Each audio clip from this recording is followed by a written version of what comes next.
Billionaire CEO discovers his one-night stand is pregnant with twins. What he did next shocked everyone. When Sophia discovered she was pregnant with twins after one unforgettable night with a stranger, she never imagined that man was Peter Wellington, the most powerful CEO in New York.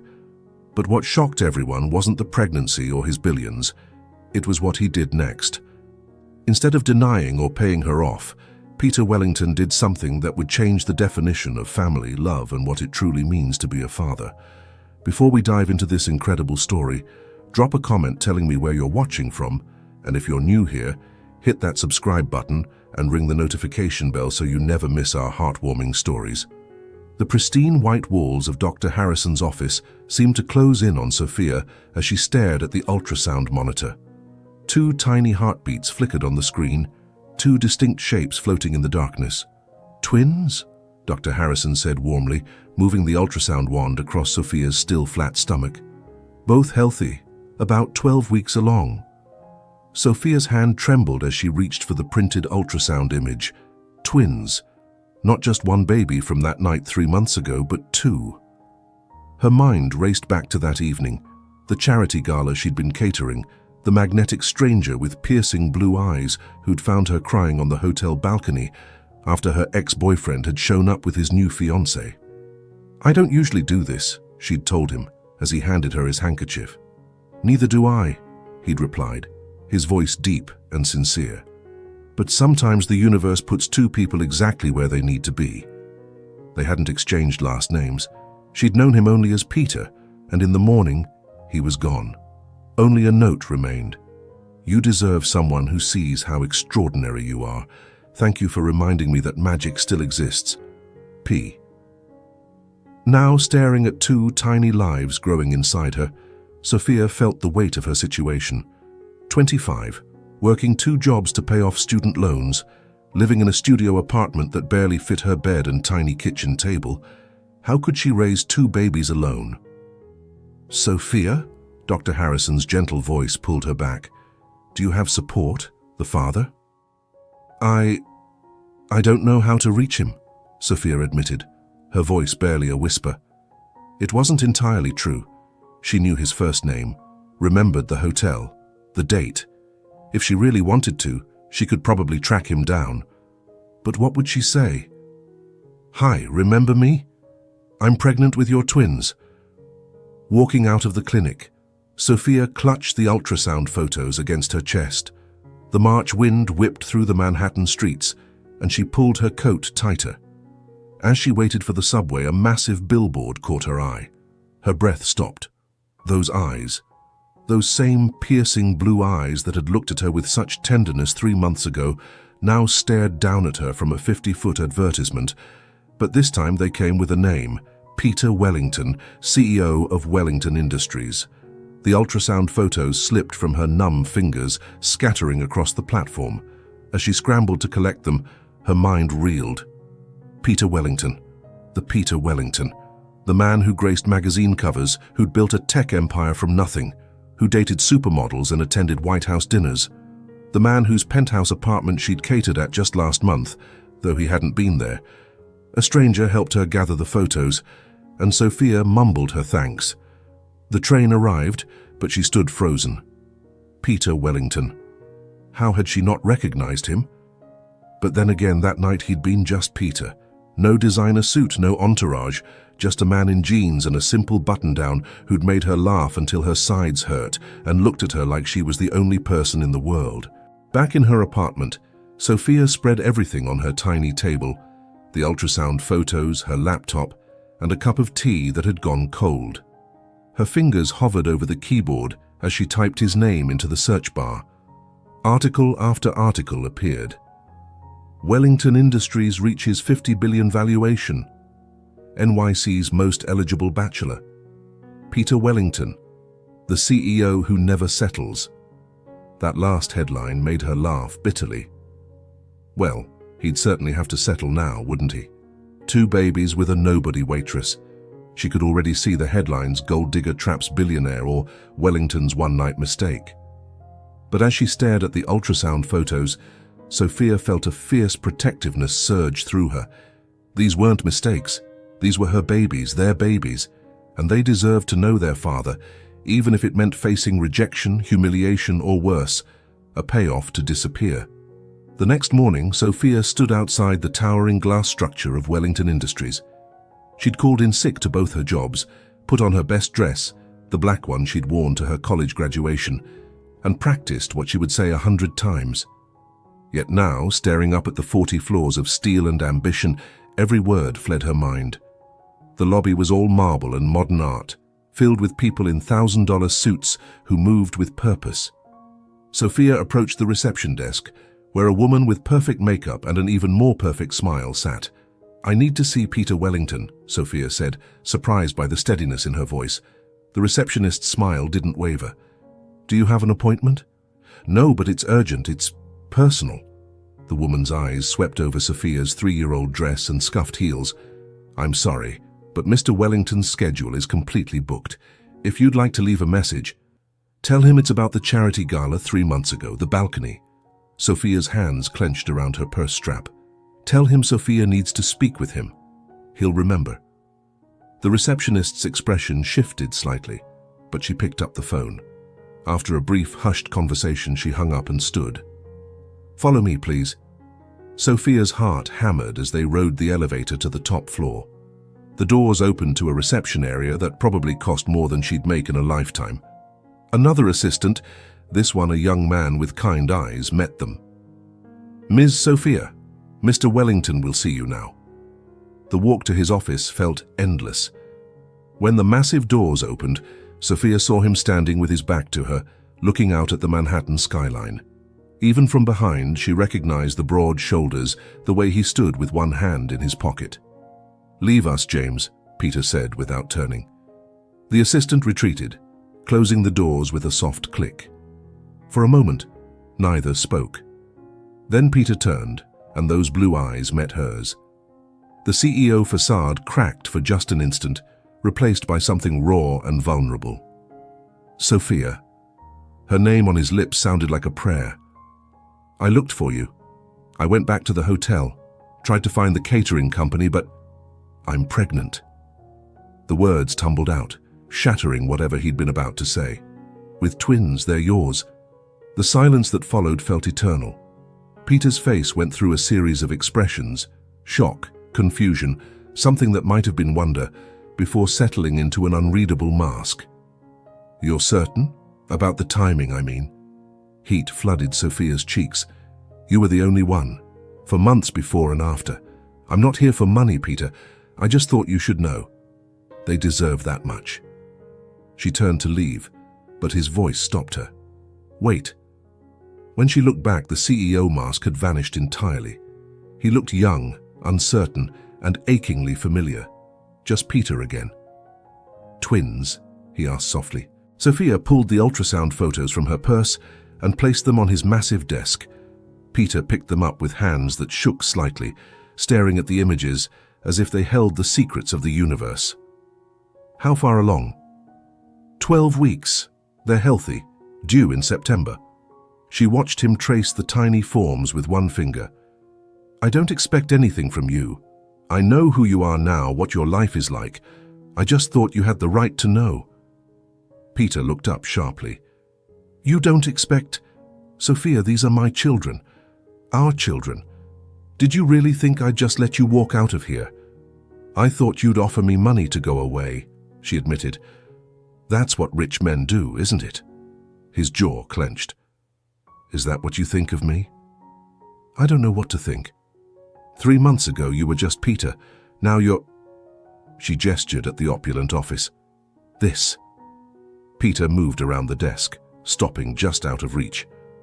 "I'm still just Peter, the man who found the most captivating woman he'd ever met crying on a balcony, the man who spent the best night of his life talking with you until dawn." His voice dropped. "The man who's been kicking himself for 3 months for not getting your last name." "Martinez," Sophia whispered. "Sophia Martinez. Sophia Martinez." He said it like he was memorizing it. "Mother of my children." The words hung between them, heavy with possibility and fear. Then Peter straightened and she saw the CEO emerge, not cold, but determined. "Where are you living?" Washington Heights, a studio apartment. That won't do. Not for twins. Not for... He caught himself. Sorry, I'm getting ahead of myself. Can you sit, please? We need to talk about this properly. Sophia perched on the edge of a leather chair that probably cost more than her car. Peter sat across from her, those intense eyes never leaving her face. First, I need you to know that I'm not going to insult you with a check and a non-disclosure agreement. These are my children. I want to be involved, completely involved. What does that mean? It means we're going to do this right. Prenatal care with the best doctors, a proper place for you to live, everything you and the babies need. Sophia's spine stiffened. I'm not a charity case. I've been taking care of myself just fine. I know you have, but you're carrying twins, Sophia. My twins. Let me help. Not because I think you can't manage, but because I want to. Because it's right. She wanted to argue, but exhaustion suddenly overwhelmed her. Morning sickness had been brutal, and working 2 jobs while growing 2 humans was taking its toll. What about your life? She asked. Your reputation? I've seen the articles. NYC's most eligible bachelor. What happens when people find out? Peter's smile was sharp.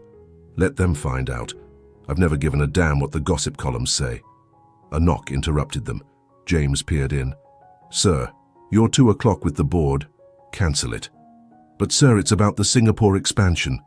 Cancel everything for the rest of the day. Peter's tone brooked no argument. James retreated hastily. You can't just cancel everything, Sophia protested. I just found out I'm going to be a father. To twins. With a woman I've thought about every day for 3 months. The Singapore expansion can wait. He leaned forward. Have you eaten today? The question caught her off guard. Coffee? Coffee isn't food, come on. He stood, extending his hand. Let me buy you lunch. We have a lot to discuss. Sophia stared at his outstretched hand. Taking it felt like stepping off a cliff. But then she remembered his note. Sometimes the universe puts 2 people exactly where they need to be. She took his hand. The restaurant Peter chose was quiet and elegant, tucked away from prying eyes. He'd shed his suit jacket and rolled up his sleeves, looking more like the man she remembered. Over soup, he'd insisted she needed something nutritious. They talked. Tell me about the morning sickness, he said. It's more like all-day sickness. Ginger helps sometimes. She smiled weakly. The doctor says it should ease up soon. What about work? You said 2 jobs? Catering and waitressing? The tips help with student loans. Peter's brow furrowed. You're working on your feet all day while dealing with morning sickness? Bills don't pay themselves. He pulled out his phone and typed something quickly. What's your student loan balance? Peter, no. What's the balance, Sophia? She told him, watching his face for signs of judgment. Instead, he just nodded and typed more. What are you doing? Making sure the mother of my children doesn't have to worry about student loans while she's growing 2 humans. He looked up at her shocked expression. Don't argue. It's done. You can't just... I can, and I did. Next question. Your apartment. When can I see it? Why? Because I need to know what we're working with. Whether it's safe, whether the neighborhood is good, whether there's an elevator, or if you're climbing stairs. The way he said "we" made something flutter in her chest. There's no elevator, it's a 4th floor walk-up. His jaw tightened. That's not happening, not with twins. Not with... He stopped, seeming to catch himself again. Sorry, I'm being controlling, aren't I? A little, Sophia admitted. But I understand, this is a shock. The best kind of shock. The sincerity in his voice made her breath catch. Sophia, I need you to understand something. That night meant something to me. You meant something to me. Finding out about the babies, it's not a burden or a scandal, it's a gift. Tears pricked her eyes. You don't have to say that. I'm not just saying it. He reached across the table, covering her hand with his. Move in with me. Sophia nearly choked on her water. What? I have a penthouse with 5 bedrooms. There's staff to help, security, everything you could need. You'd have your own space, privacy, but I'd be there. For appointments, for midnight cravings, for everything. Peter, we barely know each other. We know enough to have created 2 lives. His thumb stroked over her knuckles. I'm not suggesting we play house or pretend to be something we're not, but I want to be there every step, every moment, please. Have you ever been in a situation where someone offered you everything you needed, but accepting it felt like giving up a part of yourself? Drop a comment and let me know. Sophia stared at their joined hands. The logical part of her screamed that this was insane. Moving in with a billionaire she'd spent one night with? It sounded like a bad movie plot. But the tired part of her, the part that was scared of raising twins alone, whispered that maybe it was okay to accept help. I need to think about it, she said finally. Of course. But in the meantime, let me at least set you up somewhere better. A place with an elevator in a safer neighborhood. No strings, just let me help.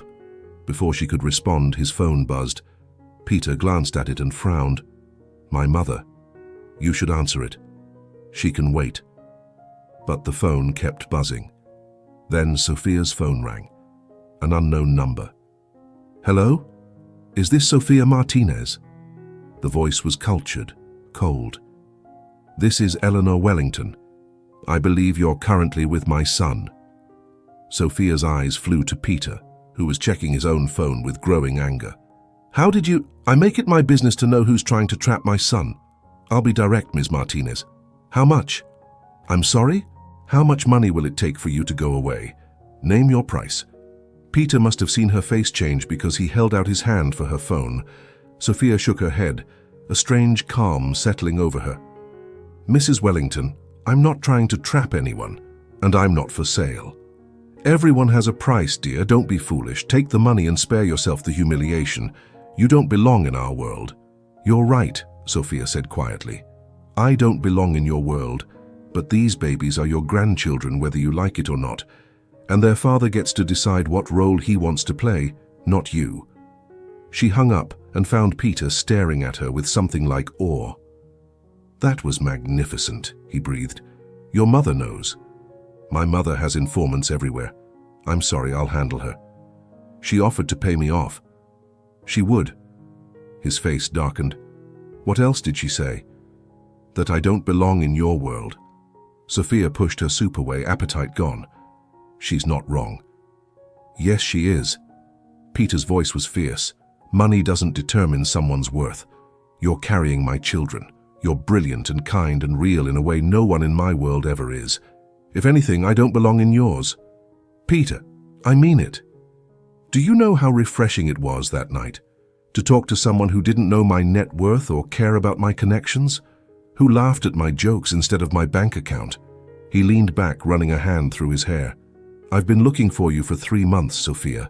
Not because of the incredible night we shared, though that was part of it, but because you made me feel human again.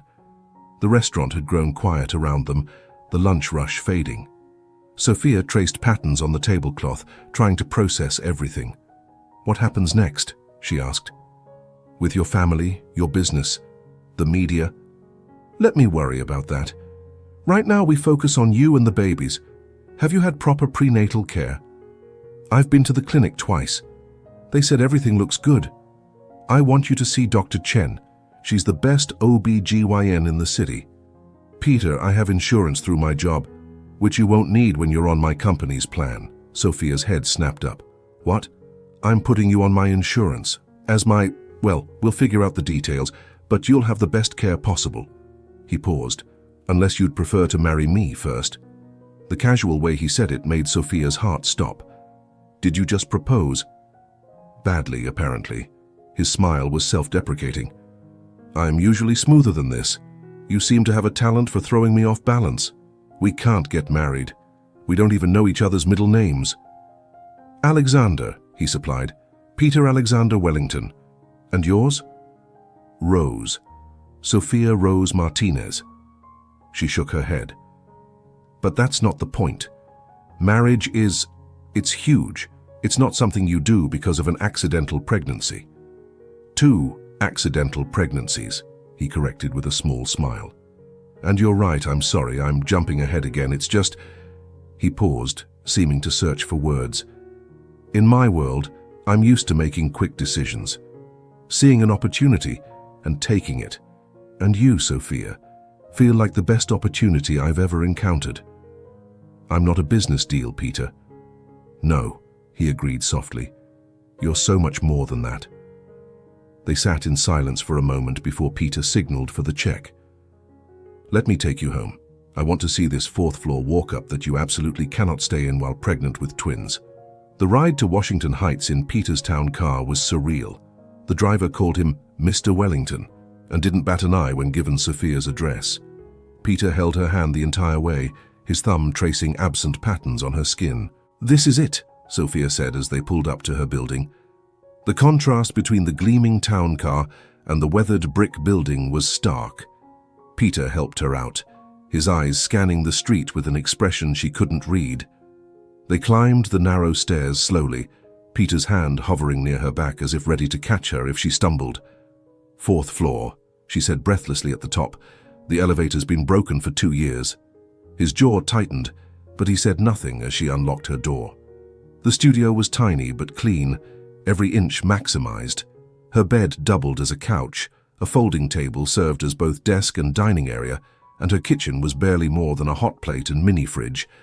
Peter stood in the middle of the space, turning slowly. His expression was carefully neutral, but she saw his hands clench when he noticed the bars on the windows, the water stain on the ceiling, the radiator that clanged ominously. It's not much, Sophia said defensively, but it's mine. You've made it beautiful, he said, and she could tell he meant it. His eyes lingered on the small touches, the plants on the windowsill, the colorful throw pillows, the photos of her family on the wall. But Sophia, those stairs, I know.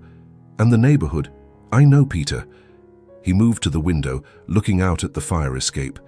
I can't let you stay here.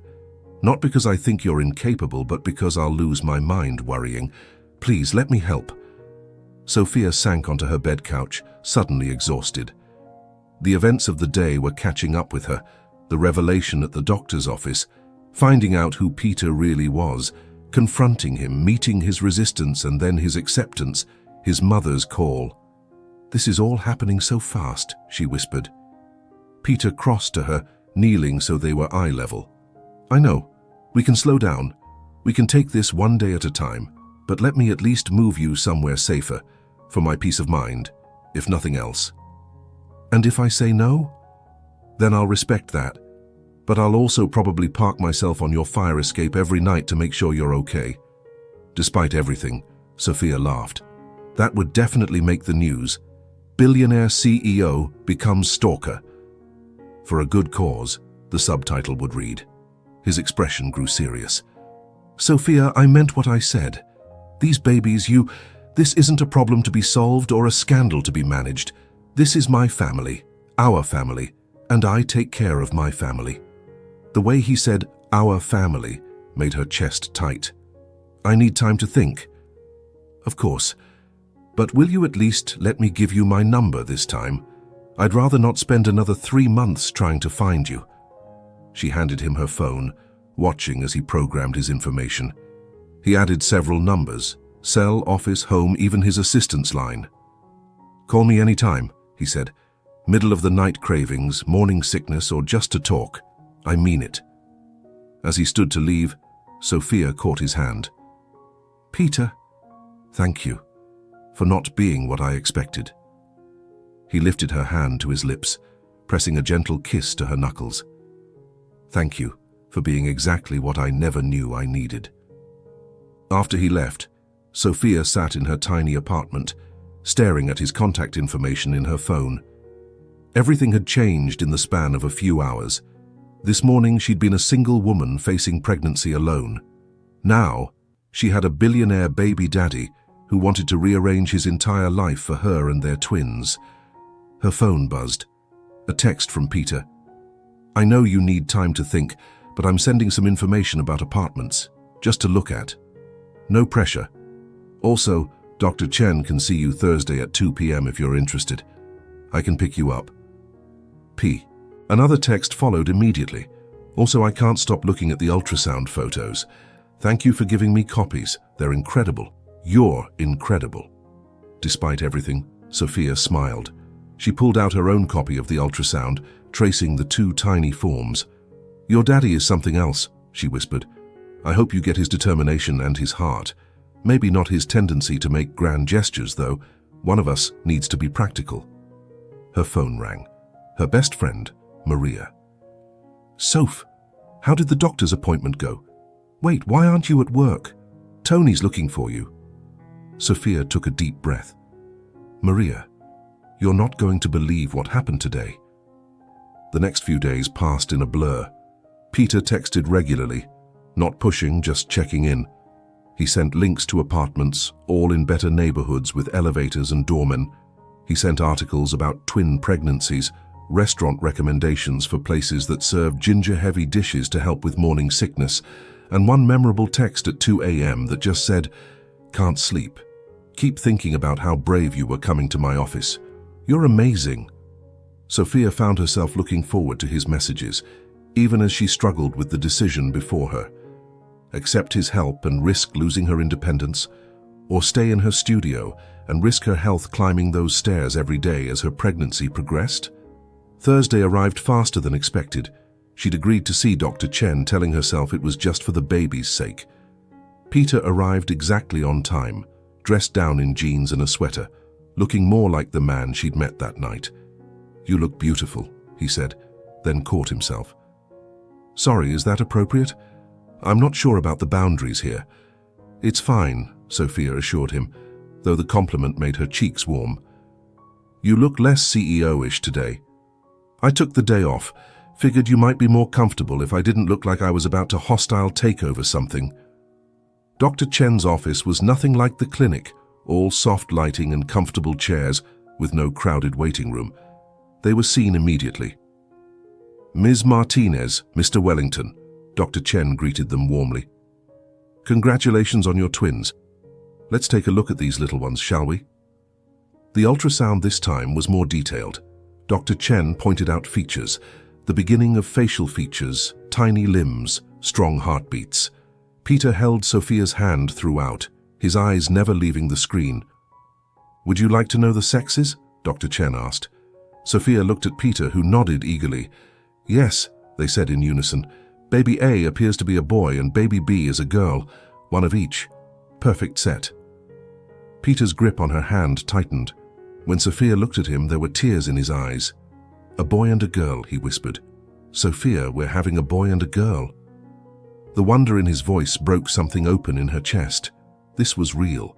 They were doing this. After the appointment, as they walked back to the car, Peter was quiet. Then suddenly he stopped in the middle of the sidewalk. "I need to tell you something," he said, "about why this means so much to me." Subscribe now if you want to hear more stories about unexpected love and second chances. These moments of truth are what make life beautiful. They found a nearby cafe, and over herbal tea, Peter opened up in a way that made Sophia understand him better. "My father left when I was 7, he began. "Just gone one day. No explanation, no goodbye. My mother remarried quickly. Appearances had to be maintained. But my stepfather never wanted kids. I spent my childhood in boarding schools and summer camps, anywhere but home." Sophia reached across the table, taking his hand. "I swore I'd never do that to a child. Never abandon them, never make them feel unwanted." His eyes met hers. "When you told me about the twins, my first thought wasn't about scandals or money or any of that. It was that I finally had a chance to be the father I never had. Peter, I know we did this backwards. I know you have every reason to be cautious. But I need you to know that I'm all in. Whatever you decide about living arrangements or our relationship, I will be there for these babies. For you, always." The sincerity in his voice, the vulnerability in his eyes, it was what finally made Sophia's decision. "Okay," she said softly. "Okay. I'll look at the apartments. I'll let you help. Not because I can't do it alone, but because you're right. They deserve to have you in their lives. We deserve to have you in our lives." The smile that spread across Peter's face was like sunrise. "Really? Really? But we're taking this slow. We're going to get to know each other properly. Date, maybe. Like normal people. I'd love to date you, Sophia Martinez." He lifted her hand to his lips again. I'd love to learn everything about you. Your favorite color, your childhood dreams, what makes you laugh, what makes you cry. Everything. My favorite color is purple, she offered. I wanted to be a teacher when I was little. Bad puns make me laugh. And apparently, pregnancy hormones make me cry at everything, including coffee commercials. His laugh was rich and warm. Purple it is. I'll have to work on my pun game, and will avoid coffee commercials at all costs. They spent the rest of the afternoon looking at apartments. Peter had narrowed it down to 3, all within a reasonable distance of his penthouse, but each with its own entrance and privacy. The third one stole Sophia's heart, a 2-bedroom with a small balcony overlooking a tree-lined street, crown molding, and a kitchen with actual counter space. This is too much, she said, even as she ran her hand along the marble countertop. It's perfect, Peter countered. Look, there's even room for a nursery, 2 nurseries actually, or 1 nursery and an office if you prefer. The twins could share at first. The way he said it, so matter-of-fact, like their future was already mapped out, made her heart race. Peter, the rent on this place must be astronomical. You're not paying rent. I can't let you. It's an investment property. I own the building. At her shocked look, he shrugged. I told you, real estate is a good portfolio diversifier. But if it makes you feel better, you can pay me rent. $1 a month. Peter, $2. You drive a hard bargain, Ms. Martinez. Despite herself, she laughed. You're impossible. I've been told that, usually by board members I'm steamrolling. But seriously, Sophia, let me do this. Let me take care of you. Not because you need it, but because I want to. Because the thought of you climbing those stairs every day makes me physically ill. Because I want our children to have a safe, beautiful place to come home to. Our children. Every time he said it, it became more real. Can I think about it? Of course.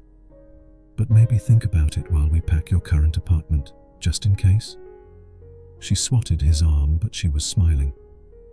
You're awfully confident, Mr. Wellington. Only about things that matter. And you, Sophia Martinez, matter more than any deal I've ever made. That evening, Peter drove her back to Washington Heights. As they sat in the car outside her building, neither seemed eager for the day to end. Thank you, Sophia said, for today, for being excited about the babies, for not running away.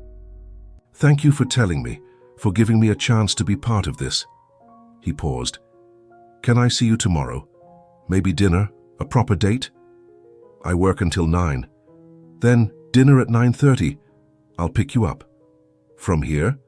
From wherever you are. Here, the new apartment, Mars. I'll find you. She laughed. I don't think your driver goes to Mars. For you, we'd figure it out. He grew serious. Sophia, I know my mother called you. I'm sorry about that. She doesn't speak for me. I know, but she's not wrong about us being from different worlds. Maybe that's exactly why this works. You ground me, remind me what's real, what matters. He tucked a strand of hair behind her ear. I've spent my whole life in that tower, surrounded by people who want something from me. You're the first person in years who just wanted me, just Peter. I still want just Peter, she admitted. The billions are actually kind of intimidating. Then ignore them, they're just numbers on a screen. This, he gestured between them, then to her still flat stomach. This is real. This is everything. Before she could lose her nerve, Sophia leaned across the console and kissed his cheek. Good night, Peter. His hand came up to touch the spot her lips had been. Good night, Sophia. Sweet dreams. She floated up the 4 flights of stairs, her lips still tingling from that brief contact. Her phone buzzed as she reached her door. Peter. Made it home, can't stop smiling. My driver thinks I've lost my mind. Can't wait for tomorrow. Sleep well, beautiful. Sophia fell asleep clutching her phone, the ultrasound photos on her pillow, and for the first time since seeing those 2 pink lines, she felt hope blooming in her chest. The next few weeks fell into a pattern. Peter courted her with an intensity that should have been overwhelming, but instead felt exactly right. Dinners at quiet restaurants where they talked for hours, walks in Central Park where he held her hand and told her stories about his childhood, the lonely parts and the few bright spots. Movie nights at his penthouse where they'd start on opposite ends of the couch and somehow end up tangled together by the credits.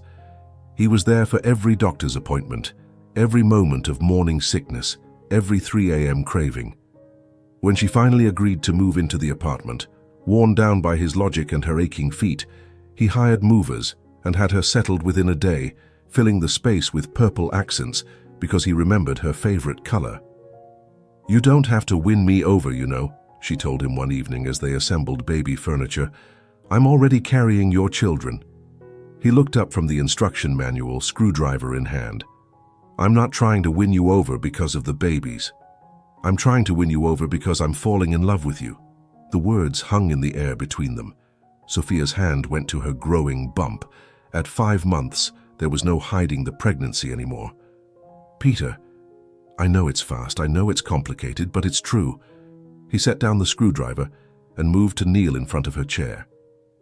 "I fell a little bit that night on the balcony when you laughed at my terrible joke about the champagne. I fell more when you came to my office, brave and determined, and every day since you've shown me what I've been missing my whole life." "What if it's just the situation?" she asked, voicing the fear that had been plaguing her. "What if you only think you love me because of the babies? Then explain why I was looking for you before I knew about them. Explain why my heart races when you smile. Explain why I lie awake thinking about your laugh, your stubborn streak, the way you bite your lip when you're concentrating." His hands covered hers on her belly. "I love our children already, but I loved their mother first." Tears spilled down her cheeks. "I love you too. I've been trying not to, but—" He silenced her with a kiss, soft and sweet and full of promise. When they pulled apart, both were crying. "Hormones," Sophia laughed, wiping his cheeks. "Definitely hormones," he agreed, though they both knew it was so much more. That night they felt the babies move for the first time. Peter's hand was on her belly when the flutter came, and his expression of wonder made Sophia fall even more in love with him. "Was that—" "I think so." Another flutter, stronger this time. "Oh, yes, that's them." "Hi, babies," Peter whispered to her bump. "It's your dad. I love you so much already. You have the most amazing mother. She's brave and beautiful and way too good for me, but I'm going to spend every day trying to deserve her." "You already do," Sophia said softly. He looked up at her with those blue eyes that had captured her from the start. "Move in with me. Really move in. Not the apartment downstairs, but with me. I want to wake up next to you. I want to be there for every kick, every hiccup, every moment. Your mother will have a coronary." "My mother's opinion stopped mattering the day she tried to buy you off." His jaw tightened. "She's made her position clear, but my board, my real friends, they're thrilled. Apparently I've been more human lately." "That's all you." "What about the media? Let them talk. I've scheduled an interview with the Times next week. We'll control the narrative, my terms, my way." He kissed her palm. "Our way, if you'll do it with me." Sophia thought about the life growing inside her. 2 lives, actually. Thought about the man kneeling before her who'd turned her world upside down in the best way. Thought about being brave. "Yes," she said. Yes to the interview. Yes to everything. Moving in, the interview, being a family. Yes.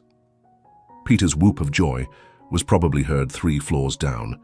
He peppered her face with kisses until she was laughing, then grew serious again. "I want to do this right," he said. "I want to marry you. Not because of the babies, not because of appearances, but because I can't imagine my life without you. But I know you need time, so I'll wait. I'll wait as long as you need. Just know that when you're ready, I'll be here with a ring and a promise to love you forever." "You Wellington men and your grand gestures," she teased, but her heart was racing. "Only for you," he promised. "Only ever for you." The move to Peter's penthouse happened gradually. First a drawer, then a closet, then suddenly her purple throw pillows were on his leather couch and her plants lined his windowsills. The space that had once felt like a museum became a home. Peter transformed one of the guest rooms into a nursery, bringing Sophia along for every decision. Purple accents, he insisted, so they know their mother's favorite color from the start. The Times interview was scheduled for a sunny Tuesday. Sophia wore a dress that showed off her bump, no hiding now. Peter held her hand throughout, fielding questions with practiced ease while making it clear that this was their story to tell. It was unexpected, he admitted to the reporter, but the best things in life usually are. Sophia has brought light into my world. Our children are already loved beyond measure. Everything else is just noise. When the article came out, the headline read, "Wellington heir finds love in unexpected places." It was a fair piece, focusing on their connection rather than scandal. The photo they'd chosen showed Peter with his hand on Sophia's bump, both of them glowing with happiness. Of course, not everyone was thrilled. Eleanor Wellington made her displeasure known through icy silence and pointed absence from family events. But Peter's friends embraced Sophia warmly, and his board members seemed genuinely happy that their CEO had found balance. Like this story? Subscribe for more tales of unexpected love and the courage to choose happiness over expectations. At 7 months pregnant, Sophia was radiant. The morning sickness had finally passed, replaced by an energy that Peter called nesting on steroids. She reorganized his entire home office, set up systems for the nursery, and somehow convinced him to host a dinner party for their friends. "You know I don't do dinner parties," he protested as she handed him a list of guests. "You do now. We're a family. Families have friends over." She kissed his cheek. "Besides, I want to meet the people who matter to you." The party was a success. Peter's college roommate, James from the office, a few board members who'd become real friends, and Sophia's small circle blended seamlessly. Watching Sophia charm everyone with her warmth and authenticity, Peter felt his heart expand even more. "She's good for you," his friend Michael said, pulling Peter aside. "I haven't seen you this happy since... ever, actually." "She's everything," Peter admitted. "They all are." "So when are you proposing?" Peter pulled out his phone, showing Michael a photo of the ring he'd already bought. "When she's ready. I'd marry her tomorrow, but she deserves to be sure. From where I'm sitting, she looks pretty sure." Peter followed Michael's gaze to where Sophia was laughing with James's wife, her hand resting on her bump, wedding magazines conspicuously placed on the coffee table nearby.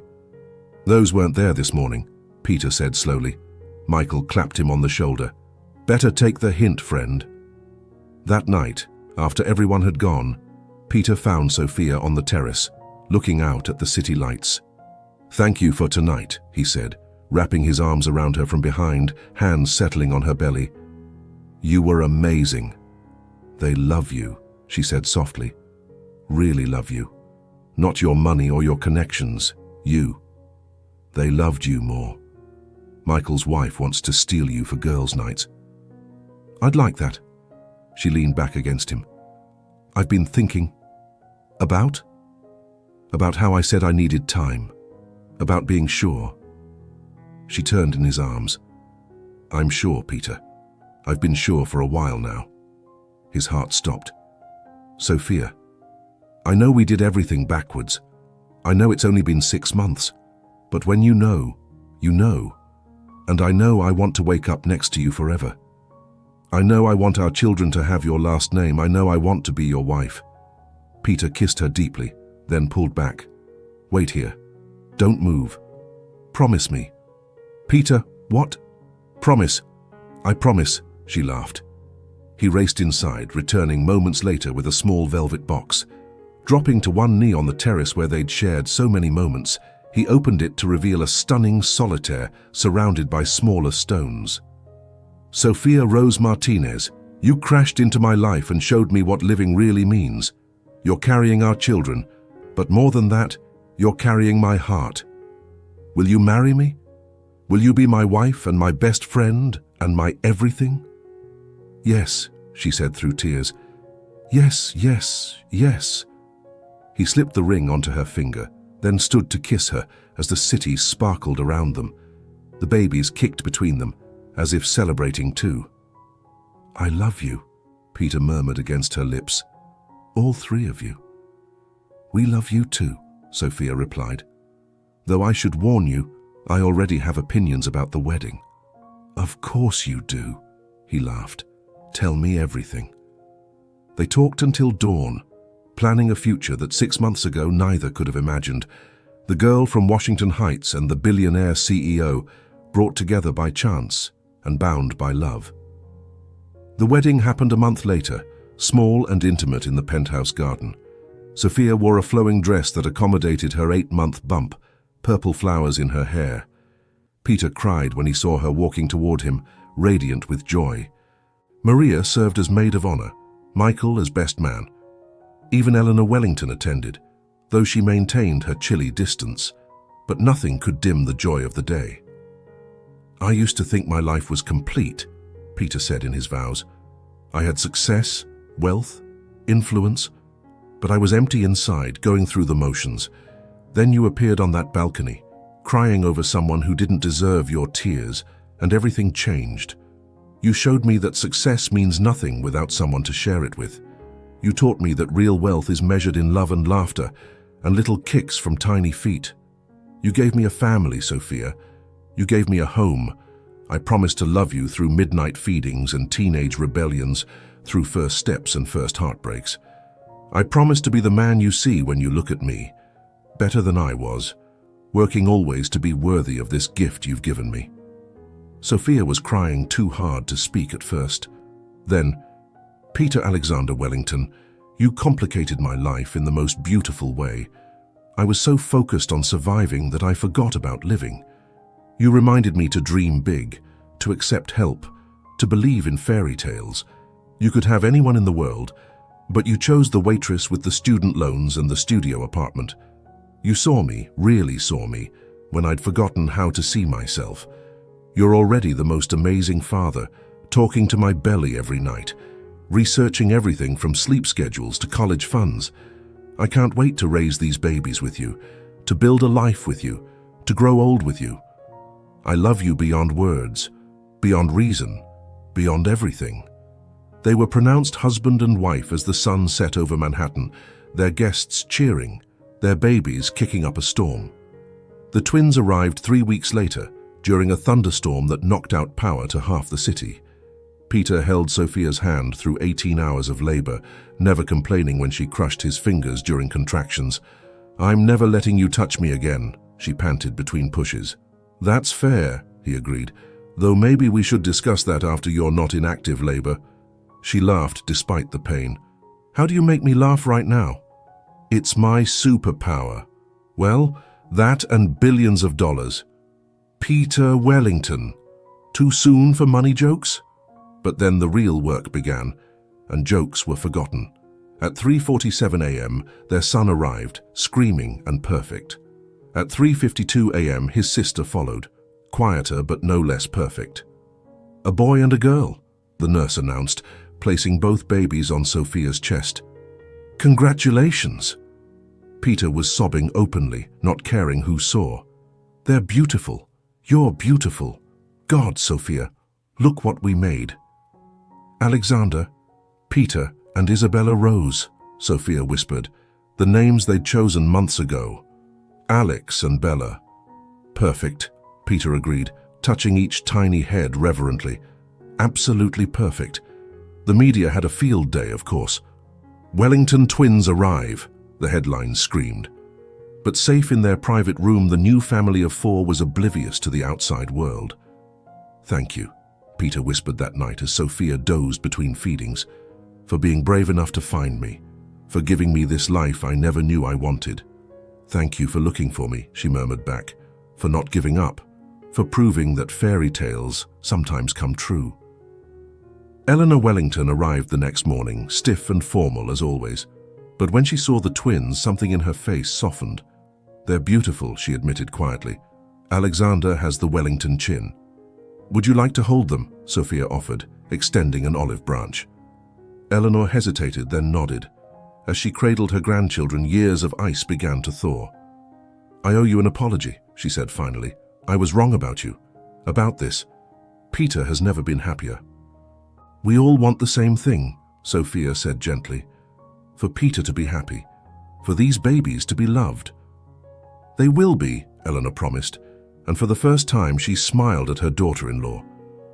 Welcome to the family, Sophia. Properly this time. The twins were 6 months old when Peter found Sophia on the terrace one evening, watching the sunset while the babies napped. "Penny, for your thoughts?" he asked, pulling her close. "Just thinking about how different life is now. A year and a half ago I was crying on a hotel balcony over someone who wasn't worth my tears. Now I'm married to the most wonderful man, mother to 2 perfect babies, living a life I couldn't have imagined." "Any regrets?" "Only one," she said seriously. Peter tensed. "What?" "I should have ordered that second dessert at our wedding. The cake was really good." He laughed, spinning her around. "I'll have the chef make you a whole cake. Every day if you want. See, this is why I married you. The billions help, but really it's all about the cake access." "I knew it," he grinned. "Gold digger." She kissed him to shut him up, pouring all her love into the gesture. When they pulled apart, both were breathless. "I love you, Mr. Wellington. I love you, Mrs. Wellington. Forever." From the nursery, one of the twins began to cry, followed quickly by the other. "Tag team," Sophia sighed. "Your turn." "How is it my turn? I did the 3 a.m. feeding. Because you love me and I gave you 2 beautiful babies?" Compelling argument. He kissed her once more. "But you're coming with me. We're a team, remember?" Hand in hand, they went to tend to their children, their love, their unexpected perfect life. Because sometimes the universe really does put 2 people exactly where they need to be. And sometimes, if you're very lucky, one night changes everything. Not into a fairy tale, but into something better. A real love story, complete with midnight feedings, morning sickness, interfering mothers, and a happiness so profound it takes your breath away. The end. If this story touched your heart, don't forget to subscribe and hit that notification bell. Love stories like Peter and Sophia's remind us that sometimes the most beautiful chapters of our lives begin when we least expect them. Share this video with someone who needs to believe in love again. Until next time, keep believing in your own love story.